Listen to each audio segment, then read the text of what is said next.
From the East and the West, you've heard others, but now you've tuned into the best. This is a PrimeWave Media production.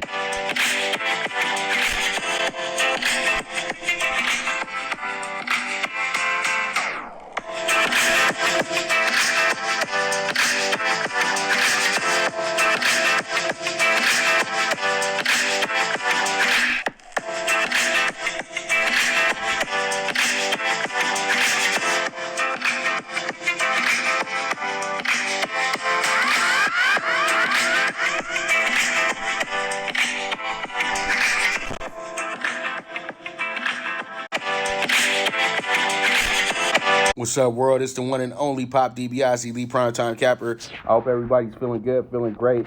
Man, oh man, what a day, what a day, what a day. Beautiful day today. It's Wednesday. It's NBA draft day. A lot of dreams are going to be coming true tonight. And man, I'm telling you, it's a great, great moment for a lot of these guys, man. And right now, it is time for the premier sports betting show with the one and only Pop DiBiase, the primetime capper, and this is the Primetime Angles live on IG. I hope everybody last night didn't get too mad at me. We went 2 out of 2 yesterday. We split in the Akron game last night, but the Buffalo game was a nightmare, man. Those guys did not want to blow Bowling Green out. They really wanted to just shorten up the clock and just get the game over with as fast as possible. So it happens, man. It happens. So pretty much a big day today, though. And let me just go ahead and get started with it. And let's go, man. Top 5 potential to make an impact right away. And this is number 5 on my list. This is going to be Anthony Edwards, Georgia, the highest scoring freshman in the nation. And I think that what happens here with this guy is that pretty much he's going to be a good player, but he has that Glenn Robinson feel to me. You know, he's going to be a good role player, in my opinion. I don't see him being a big all-star type guy or anything like that. If he does get to that level, good for him. But at this moment right now, the way that the NBA is stacked up, this guy's could just be another player in the league.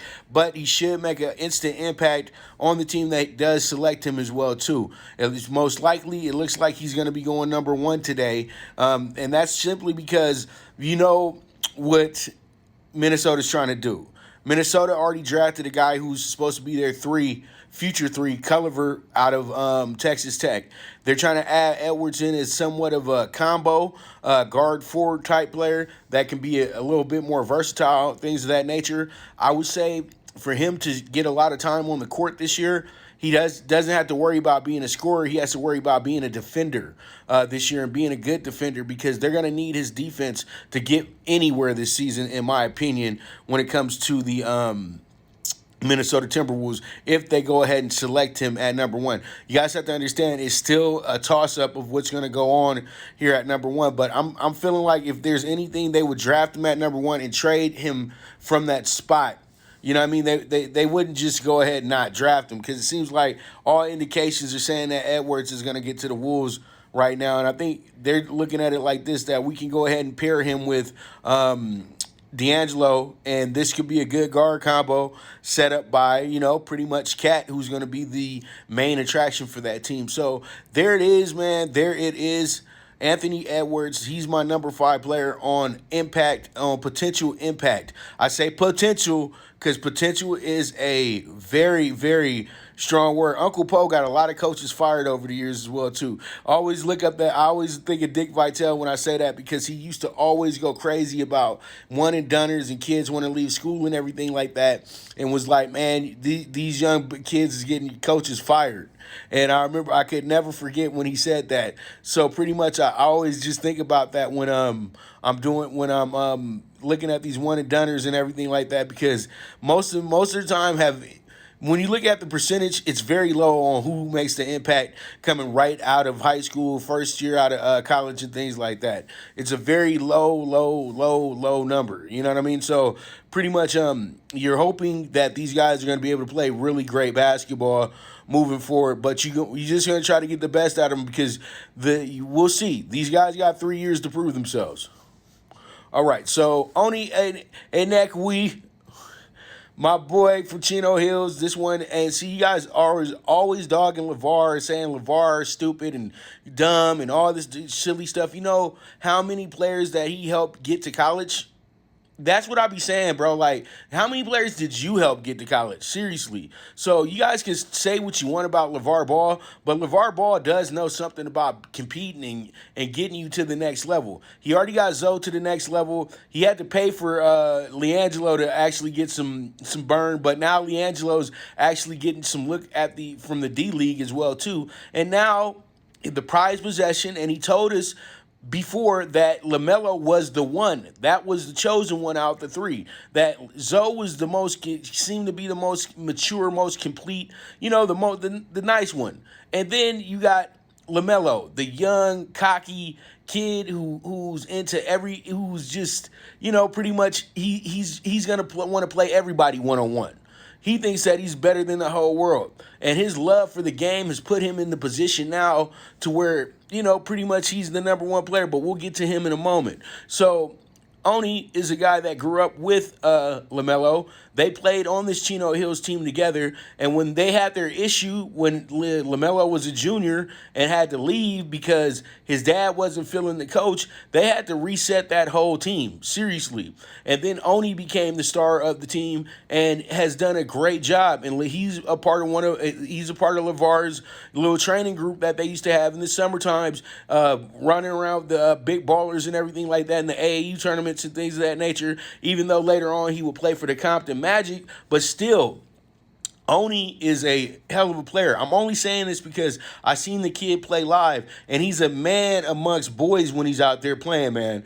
And so I know it's the NBA, it's the next level, it's something different. But this kid can play inside, outside. He plays great defense, offensive and defensive rebounding at a high premium as well too. You're getting yourself a impact player immediately, a guy that can help your team get 10 more wins, especially in this group of very bad teams in the top 10 of this lottery, dude. So pretty much I think Oni Inekwe might be the most important player in this draft right now. I know that he just confirmed that he had a fractured toe, but that shouldn't be an issue because it's only a 3-week injury.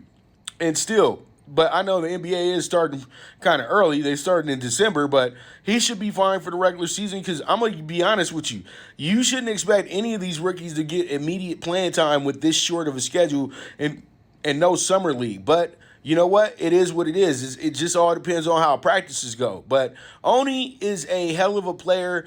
I think that he's going to make a big impact. I want to see the Knicks go ahead and snatch him up. But from what I'm hearing, the Celtics are actually thinking about maybe jumping up and getting Oni, and they do have the assets to make a move happen with one of these teams. You know what I mean? So, like, say if they could get the Pistons to draft Oni, I think they can make a deal happen. For sure, the Celtics, because they can send some players over to the Pistons, and the Pistons are always looking for veterans. The Pistons know that rookies aren't going to make their day. They know that they got to be better. They got to get better because Detroit, when they're not good, they're one of the most irrelevant franchises in all of sports. I'm talking about the Pistons, and this is a team that has won 3 championships. So, could be a great play for the Pistons. It could be a great play for the Knicks, and it could be a great addition for somebody like the Cavs as well, too. So, we'll see how it shakes out. But, Oni Inekwe, great player. I think that he is, to me, the most important player in the draft because, I don't know, I just got a thing for the big man. That's all. And I think the big man can be the most important piece to your team as long as you just have the right system and the right flow. You guys get too caught up in thinking that everybody got to play run and gun basketball. That's not the case. You play whatever style fits your team. That's what it is. All right, so number 3, James Wiseman. James Wiseman is a guy that I feel can be a multiple all-star with the right fit. If he's able to stick onto the Warriors are going to be 10 times better than they've ever been with a guy like this because now they got themselves an official big man who can run up and down the floor with these guys as well too. And we do have to remember that they did add Wiggins as well. You just have to hope that Klay Thompson and Steph Curry aren't aging too quickly because it seems like they are really they've already are comfortable. They've won championships. They've already got to the highest mountain 3 times. What more can they do? But when you bring in James Wiseman, he can go ahead and spark the brain and get you guys going. So if he winds up landing on the Warriors, this is going to be tenfold. This is going to be huge. You know what I mean? And I know the Lakers are still the favorite and everything like that, but let's all keep it real. You know that these other teams have better rosters. LeBron and AD are huge. You know what I mean? It's like having 299s on your team. Then everybody else can just show up. You can be a 75, a 77, an 80, and you'll be able to contribute in that situation as well, too. So I think Wiseman is a big addition if he's able to land on the Warriors. But from what we're seeing, that the Bulls are trying to jump up to number 2. With the Bulls thinking about jumping up to number 2, this tells me that pretty much James Wiseman could be on the Chicago Bulls, and this could be a monster move for the Bulls as well, too, to put him with Kobe White. Because I know everybody's thinking, if they move up, they're going to get LaMelo. No. They're not in need of a point guard. They're not in need of a 2 guard. They're not in need of a 3. They need a 4 or a 5. And Wendell Carter, they're looking at this, that Wendell Carter and James Wiseman are kind of like the same player, so they can go ahead and make this deal happen, and they can still have a big man. So now you know that the Warriors, where their thinking is at. They want a big. They want a versatile big, and it's either going to be Wiseman or the trade with the Bulls in a bit. And I think that maybe they might think about getting the vet here moving forward. That's all I'm thinking. And then they can get the 4 pick, and it can be a developmental player, or they could just surprise us all and be smart and grab who I feel could be the best player in the draft this year, Obi Toppin. And since I've mentioned Obi Toppin, let's go ahead and move over to him. I have Obi Toppin here at number 2. Obi Toppin is a hell of a player. This guy brings a versatile skill set. He can play both ends of the floor. Yes, he played at Dayton, but you know what? Steph Curry played at Davidson. So it doesn't really matter where you play college basketball at. It's about how good your game is. And when you show up against the big boys, you're gonna be all right. You're gonna be good. You know what I mean? You're gonna be able to do something on the next level. So pretty much Obi Toppin, I think that he's going to be a hell of a player, a hell of a pick. And I think that if he drops out the top 5, blasphemy on those teams that did not select him. And I think that honestly,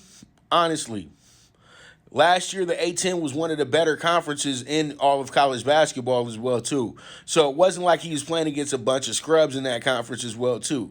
So I think that Obi Toppin would be great on a team, say, like the Hawks or, say, the Knicks or, to be honest with you, the Cavs could go ahead and make a splash and go get an in-state kid with the Dayton, and then, pretty much that sells tickets right there in itself because you're not going outside of the state to draft a player. So there it is, Obi Toppin, second best player in my group, and I think that this should be pretty much this should be the guy that people have on their mind as possibly the rookie of the year in this group because he's older than everybody as well, too. So we expect you to perform right away as well. So there it is, Obi Toppin, and he's number 2 because Obi Toppin probably has the best chance of getting in right away and doing some big things. Now, number 1, and I know you guys know who it is, LaMelo Ball. This guy's had a microscope on him since he was 14 years old. They literally made this kid look pretty. They really tried to destroy his character early in his career when he scored those 94 points. Was it 94 points or something like that? 90 points or 94 points where he scored for his classmate that he had grew up with throughout his whole life, and everybody was mad about it because he did a dedication for her and she was going through a major surgery. See, that's how silly people are because they sit over there mad because they couldn't score 94 points in a high school game.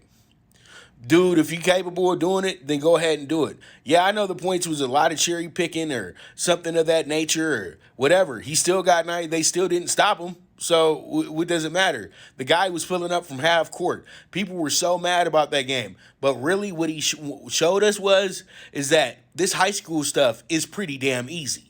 And that's what it was. And his father figured it out pretty quickly that this kid is too good to play high school basketball. And with the spotlight and the magnifications that they're going to put on this kid, this could ruin him before he even gets to college. So now when you think about it, the smartest move LeVar ever made was pulling LaMelo out of high school. Seriously, you guys are going to say, oh, no. His talent was too immersed and too much for high school. He was too good. So you had to put him in a pro situation where he could learn the pro game. That's what they did. His college and high school, his college years were learning the pro game of basketball, just like Luka Doncic. So when you think about this kid should step in and be a monster immediately. And the reason why I say he's the number one potential is because the team that is coveting him, from what I'm hearing, the Hornets are very high on LaMelo Ball. They want him badly.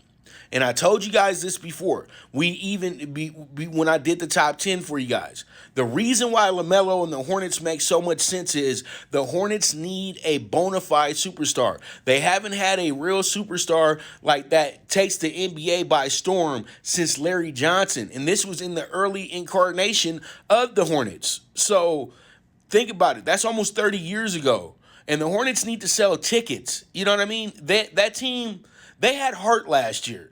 And all in all, the NBA did them dirty. They let Washington in, and they had more wins than Washington. And so when you think about it, it's like, okay, you got the Hornets. They've been irrelevant.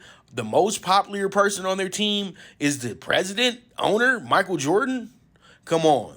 Jordan knows that eventually this team has to start playing very good basketball, or he's going to start being judged as a very bad executive, even though we already know he's still really a bad executive. So pretty much I'm telling you. So and that's Zach. That is too funny right there. So he'll get the chance to play. So if Jordan drafts LaMelo, it's going to be the possibility we get a pay-per-view of LeVar Ball and Michael Jordan playing one-on-one. But, man, that man was just talking crazy to get your attention. It's called shock value, dude. That's entertainment, dog. That's how entertainment works. Remember, that's why they had his ass on WWE, because he was talking like how wrestlers talk. Right. You can bring LeVar Ball over there and LeVar Ball starts yipping and yapping, then people want to go to their games. The Hornets will start having people pop up at big games in New York City. That's not even a sellout. Dude, though, when the Hornets come to town, that's when your game is not a sellout, bro. That's when your tickets are going for $25. That's when you can sit in the box for $100, dog. Seriously. So if they can get LaMelo, life changes for the Hornets, and they become a more valuable team. And then Michael Jordan can go ahead and opt out of this thing and make some money out of it, because that's the main reason why he bought the Hornets, was to go ahead and flip his investment. It's that simple. You know what I mean? So, it's obvious that that's the case, and you drive their value up, so then you can go ahead and sell them for $1 billion, because they're not worth $1 billion to me right now. So it is what it is at the end of the day, man. LaMelo Ball, you are the number one potential impact player on my list. Now, this is my list. You can have your list the way you want it, but there's a lot of other players in this draft that I did not mention that should be making a good impact, and I'll name 3 of them right now. Cole Anthony, Tyler Halliburton, and the kid Isaac Okoro. I think those 3 can be very good as well, too. But they didn't make the list because they just did not have the theater. You know what I mean? These guys are very good, but, they didn't get talked about as much as the 5 that I just mentioned to you. So there it is. There it is. That's my top 5. And let's go ahead and talk about some NBA futures real quick. Give me a second. All right. Had to get you guys the right stuff, man. Had to get you guys the right pictures and everything like that. So pretty much here we are. NBA championship futures. And this is fresh off the lines from William Hill as well, too. So pretty much this one right here, man, is going to be first up. It will be the Nuggets. I like the Nuggets, man. The Nuggets got championship potential to them. The way that they play with all that heart, if they could add another superstar, let's all keep it honest, because that can happen this year in trades. If they can add another high-end veteran type player here, I think that the Nuggets could surprise all of us and wind up winning a championship. Jamal Murray showed all the instincts and everything it takes to win a championship. It's just that it just happened that he ran into the Lakers. That's it. But that series against the Clippers, come on, dog. That goes to show you that this guy could take his team all the way. And honestly, if they didn't have to play the Lakers, they probably could have won the championship in the bubble, dog. Seriously. Because Jamal Murray, Jokic, that duo is like a Uber version of Stockton and Malone in a sense. Like, where if Stockton was 6'7" and could dunk. You know what I mean? And then you got Jokic, the Joker, the guy who's the most deceptive center probably you'll ever see ever. And he's over here doing his damn thing, to be honest with you. So pretty much, I'm telling you right now, the Nuggets, I love it. 15-1, that looks like a power play to me. And yeah, the Clippers didn't make the list because they're bums. They're not going to win a championship. Come on, dog. That's a pipe dream, man. Just because they got an owner who's rich and tells and really dreams of being that, no, it's not going to happen. So pretty much, man, it is what it is at the end of the day. So, man, I'm trying to get you all these views right now. So, man, I'm telling you, I'm not worried about the Clippers, dude. The Clippers are going to be right where they're at, losing in the second round next season. So, Nuggets, you are the biggest threat to the Lakers next season because you guys really, really, really exposed some things with us as well, too. We really only beat them because Dwight Howard started muscling up Jokic. Because if we don't have Dwight Howard doing that and we tried to stick to the game plan of having Twin sit out there and stick Jokic, we'd have got beat 4-2. Seriously. But Dwight Howard was the difference in all those games because he frustrated the shit out of Jokic. Every win the Lakers got was because Dwight Howard played like Rodman in the game. You know what I mean? Or like Mickey Free from the Chappelle Show with Prince. You know what I mean? He's setting those fruity picks. I'm not on your team. Dwight Howard was doing that in the game. Y'all know that too. I'm not on your team. Slapping butts, all types of stuff. Like, what are you doing, man? So, that's why everybody want Dwight back, because Dwight gives everybody this idea he's like Rodman, but he's like Rodman, but he's like even weirder version of Rodman. Like, you got purple hair and stuff, and you blonde and yellow hair, and you be up in there just goofing all the time. So I'm like, dude, I don't know. I don't care. Seriously, because if the Lakers bring in Ibaka, that's a big improvement because he can score consistently without just being able to dunk. But Howard, though, it was great to see him get rejuvenated like that. But you know that man was out there doing the most in those games. He was doing the most so much. Even Frank Vogel had to say, "Hey, bro, can you cut it out? Can you stop?" Seriously. So.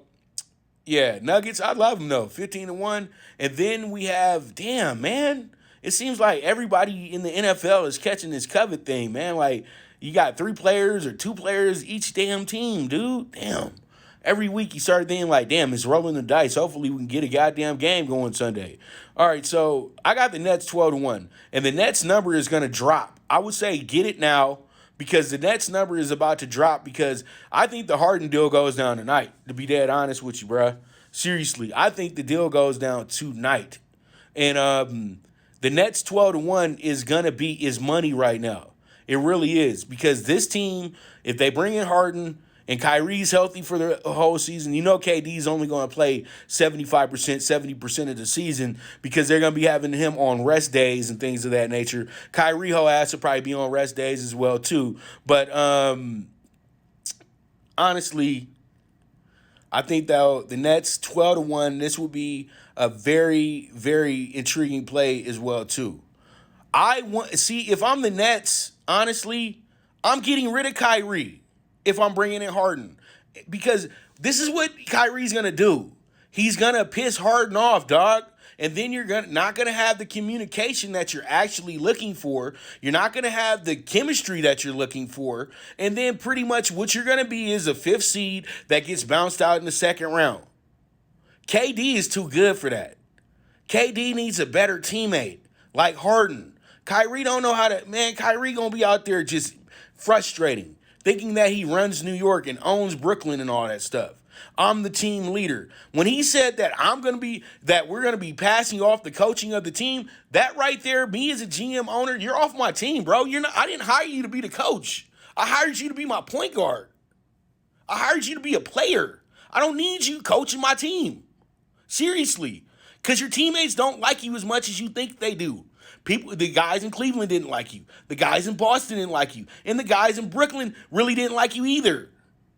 They just were like happy to have you.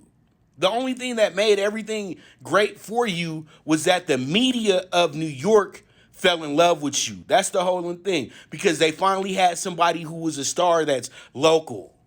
But that means absolutely nothing when you're trying to win a championship. And I feel like KD knows how to make great chemistry. He did it in OKC. He did it in Golden State. Kyrie is a person that just comes and messes up the whole bag unless you have another alpha that tells him what to do. And KD's too laid back to be like, hey, man, shut up. Like LeBron used to do in Cleveland. You know what I mean? No, it just won't work, in my opinion, if you bring all three. But now if you have all three, it's dynamite. Either they can go to the top or they can just be a great idea. And I'm gonna tell you like this: if they were to make this thing happen, what would happen is if it's Kyrie, Harden, and Kyrie, it's got to be the finals or bust. Because if they get put out in the first, second round, then as a GM, you have the power play to go ahead and say, okay, Kyrie, you gone. Because KD is the franchise player. That's the face of the franchise. Not Kyrie. At first, it was like that, but honestly, the face of the franchise he was the big catch. He was the big fish. He's the one that makes all the money. So at the end of the day, it's all about what KD wants to do. So I'm telling you, once KD gets to playing with Kyrie, he might figure it out that he's not the best teammate. But the Nets 12-1, that's money right there, dog. And then the Heat, man, you know the Heat remind me of the team from above the rim, dog. The Dwayne Martin squad. You know what I mean? They got good old coach. They got Shep, you know. Hey, you know what, Zach? If we see, I'm going to tell you like this. KD, you going to get extra clowned if you don't come out with the right haircut, because you in New York City where some of the best barbers are at in the world. And if you can't give us something where you got some, where it's looking good, like where you looking like, like a adult, then pretty much, man, you wasting your money. You gonna have to fire your barber, bro. Seriously. Or just go bald, do the Jordan. But I'm telling you, you better not waste the opportunity, KD. But the Heat 12-1 right now. I think Jimmy Butler is a very, very strong MVP candidate. And honestly, Tyler Hero is just gonna get better. Then they got Robinson, who's now the sharpshooter. He's going to be in the league for the next 12, 13 years. He'll probably play on 4 or 5 different teams after this, but still, he's going to always be used as a big shooter. Then you still got Dragic, who's going to be healthy next year coming back. And Bam should be should be a top 5 player in the league next year, because Bam is special. He really is. And this team is special. And I think that if they're going to add some really good pieces, they're going to add some really good pieces in the free agent market as well, too. Miami is a very good destination to get to for free agents as well, too. So, don't ever count out Miami on getting a marquee player. And I think right now, with the way that they showed their heart in the finals this season, a lot of people are going to want to help this team out and try to get a ring with this team. And they got one of the best owners in the league as well, too. Mickey Arson, bro. He takes care of his players, bro. Real talk. And then you got a good coach in Spoelstra as well, too. So, you got a lot of good things working in your favor. So there it is with that. And then we got the Bucks 8-1. And you know what, they dropped the 5-1, but that's on the FanDuel and all those lines that kind of just get out of hand a little bit. I go off of what the lines makers out here in Vegas put out, and this is what William Hill has it at right now. When I picked the paper up yesterday at 8-1. Okay, so 8-1 on the Bucks is a strong play because the Bucks got a strong opportunity of winning the title with a Drew Holiday. I know everybody's going crazy about Bogey, but does Bogey really know how to win consistently? Because he played on the Kings for the last few years. The Kings were absolutely irrelevant. So at the end of the day, he's going to have to prove himself that he can hang with the elite team. That's what you guys don't get. When you come from a sorry team, you have to prove you can be really good on a good team. You know what I mean? Because you're not going to be able to do the same things that you got to do on that sorry-ass team, okay? And then you have the Lakers. The Lakers with Schroeder, the possibility of getting Serge Ibaka, and then now they're talking about Wes Matthews as well too. PJ Tucker has been mentioned as well. This is going to bolster the Lakers bench. It's going to get rid, and then you can get rid of the malcontents like Dion Waiters and J.R. Smith, guys that just have names but ain't contributing nothing. So pretty much you can go ahead and get guys who are going to contribute, help the Lakers be an even better team this season, and get the Lakers back to the finals. Seriously.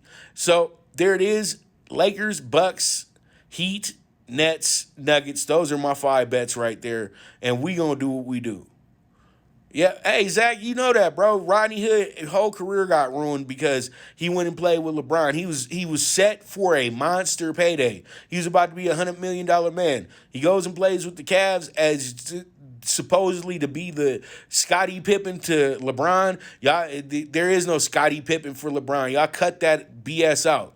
There can only be D Wade's and Anthony Davis's for LeBron. There is no homegrown player that developed with LeBron ever. And that's why people always put Jordan over him as well, too. Because you always switching out teammates and switching out teams, dog.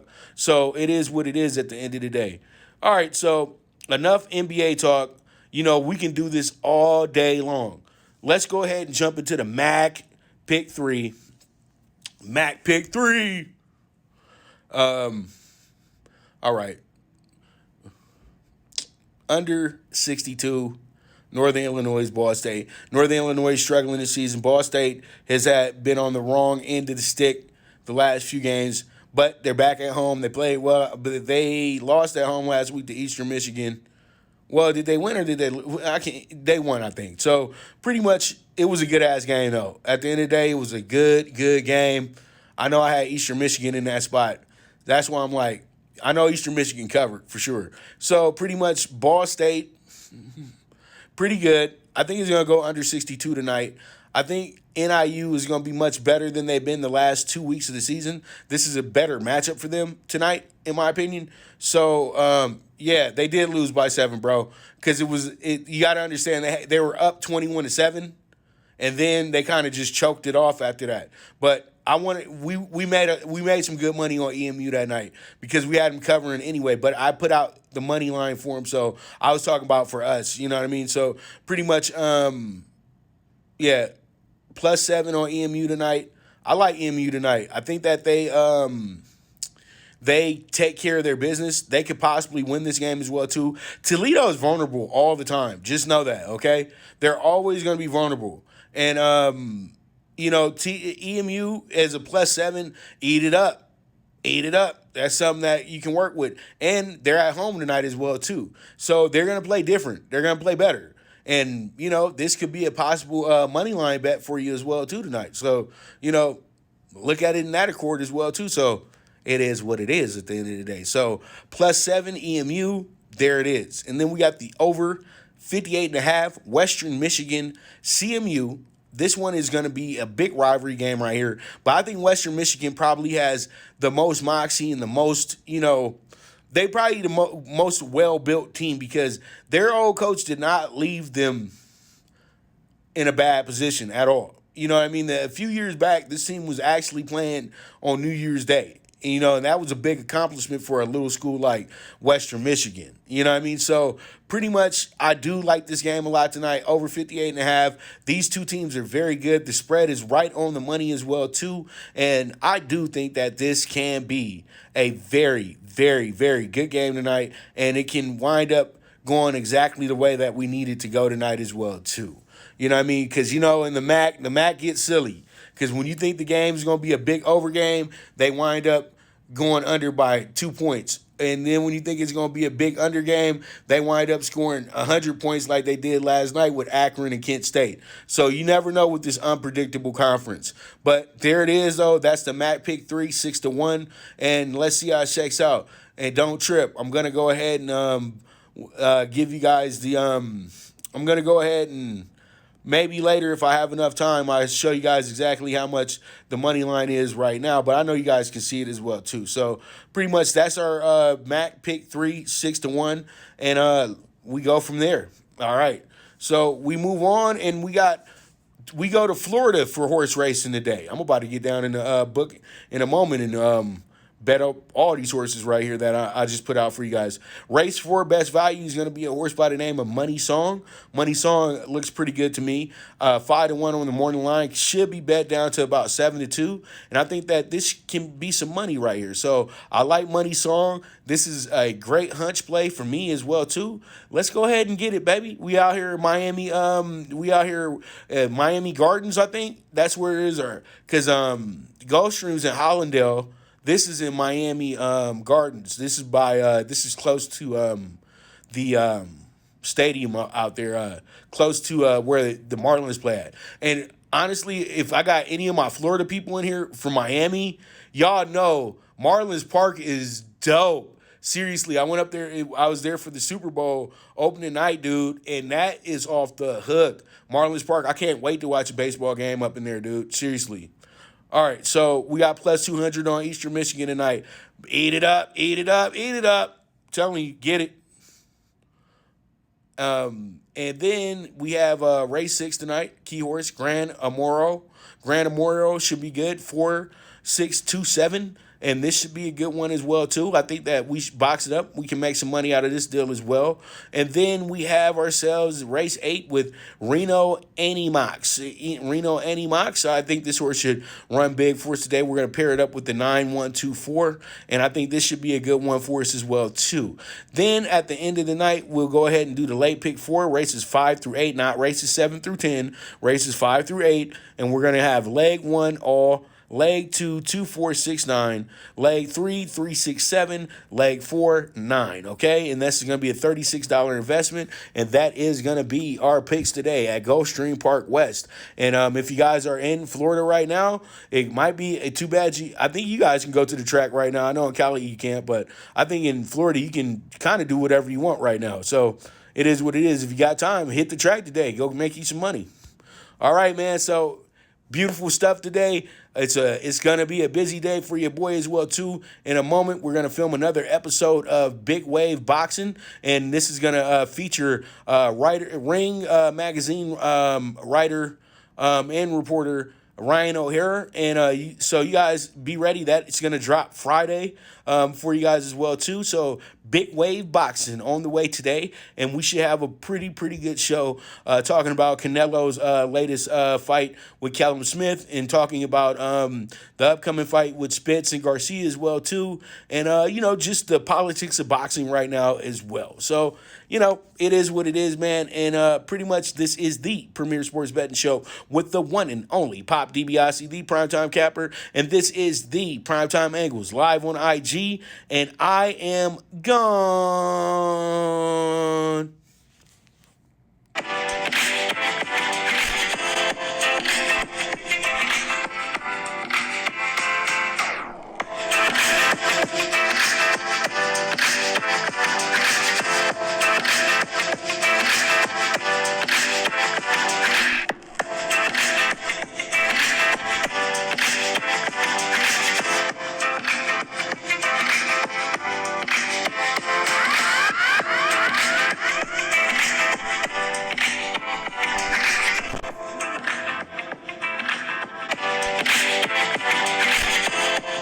Thank you for tuning into the Primetime Angles, the premier sports betting show, hosted by the one and only Pop DiBiase, the Primetime Capper. This is a PrimeWave media production, and go ahead and press that subscribe button.